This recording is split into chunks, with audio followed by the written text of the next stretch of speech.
ශ්‍රී Lanka police අධික්ෂක සේවාව මතකව මම කතා කරේ මගේ යාළුවා දැන් දවස් 3ක විතර ඉඳන් අතුරුදහන්. ඒ අතුරුදහන් වෙච්ච කෙනා මොන අපරාධකද?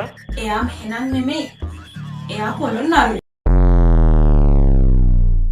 හලෝ අම්මේ. ඔව් මගේ රත්තරන් පුතේ. ඔයා කෝල් එකක් ගන්න ගමන් බලන් මට හිටියේ. ජොබ් එකක් හම්බුණා. ඇස්වහක්කට වහක් වදින්න එපා මගේ ළමයට.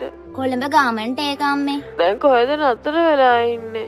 ඒ ගාමන්ට් එකේ ඉන්න අය මට බෝඩිමක් හොයලා දුන්න ළඟින්ම. හොඳයි මගේ රත්තරන්. ඉන්නකෝ මම පඩි ගත්තම අම්මට සල්ලි දාන්නම්. එහෙම ප්‍රශ්නයක් නෑ පුතේ. මට ආව තේරෙනවා අම්මේ. හරි මට බෝඩිමට යන්න පරක් වෙනවා. මම තියෙනවා. ඔබ සරණයි.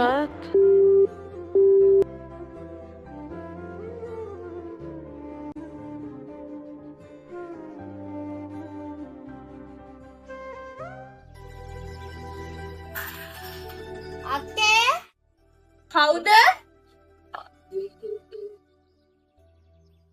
කවුද? ඔයා කවුද? අක්කේ අර මම බෝඩ් වෙන්න ආවේ ගාමන්ට් එකෙන් එව්වේ. මාත් ඒ ගාමන්ට් එකෙම තමයි වැඩ කරන්නේ. අද මන් නිවාඩු. එන්න යන්ගේ ඇතුළට.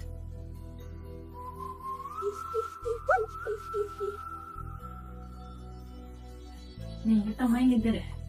මේ තියෙන්නේ කැම්මන්ද. අර කාමරේ තමයි ඔයාට තියෙන්නේ. මෙහි ඉතින් සැප නෑ. මෙහි තියෙන්නේ මෙට්ට තමයි. සැපනම් ඕනේ නෑ අක්කේ. මාසෙ අන්තිමට කීයක් හරි හම්බෙනවනේ.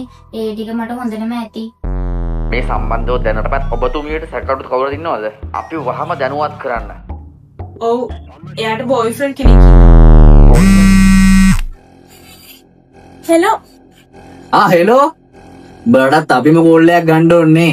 අපිට කෝල් එකක් ගන්න බෑනේ. මේ අලුත් කැලලක්වත් ආවේ නැද්ද උඹලා බෝඩිමට? ආවා බං. අයියෝ ඒකට නම් පාඩු ඉන්න දීපන් හොඳේ. පව් එකේ අහිංසක කෙල්ලෙක්. අනේ මේ උඹේ ඔය බයිලාව නවත්ත ගනි. කෙල්ල කොහෙද බං අහිංසක උනේ?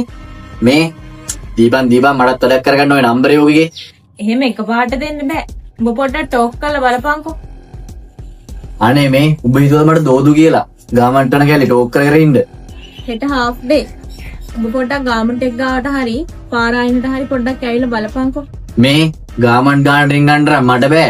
මං ඕන්නම් බෝඩිම ගාවට ඇවිල්ලා පොඩ්ඩක් බලාගෙන ඉන්නම්. මේ මොකද කියන්නේ? නම්බරේ දියම් මන් දැම්ම පොඩි සපෝට් එකක් දියම් මට. බලන්නේ නෑනේ මං කිසි සපෝට් එකක් කොල්ලෙට්ට. අප්පෝ. වඳින්නම්. මාව නම් ওই පව්කාර වැඩ වලට ගාව ගන්න එපා. එහෙනම් ඔය කෙල්ල මෙහෙට ලස්සන්ට අඳලා එක්කම වරෙන්.